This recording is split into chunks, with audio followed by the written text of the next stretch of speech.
Right, show us a game you like but nobody else really likes. I've got a lot of answers to this. Now, the first approach is games that have kind of been forgotten about.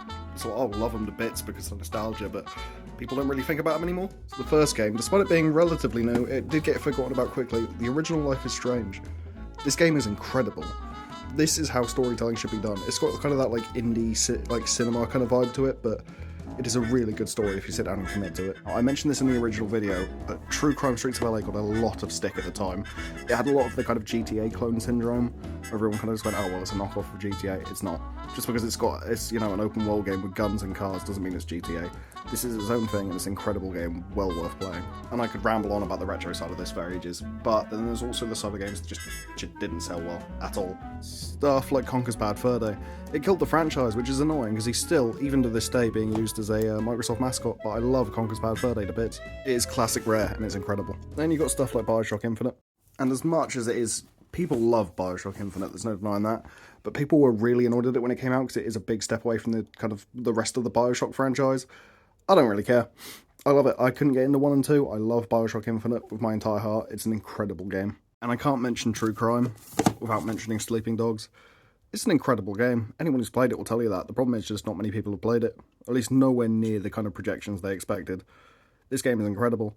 And it had a sequel plan that ended up getting scrapped just because the sales didn't go very well. But if you have this, or you can get a hold of the definitive edition, do it. It is well worth playing. I also believe some of the newer Assassin's Creed games get a lot of unnecessary stick.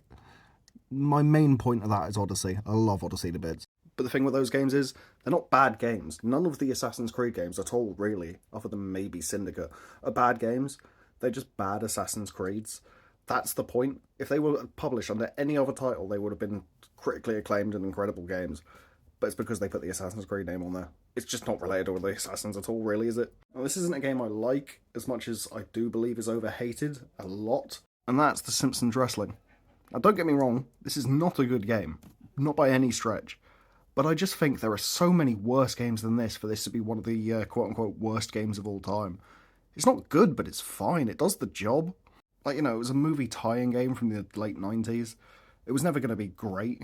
And I think most of the hate has come in hindsight where kind of, you know, because of like stuff like The Simpsons Hit and Run, people expect The Simpsons games to be good. And it just wasn't.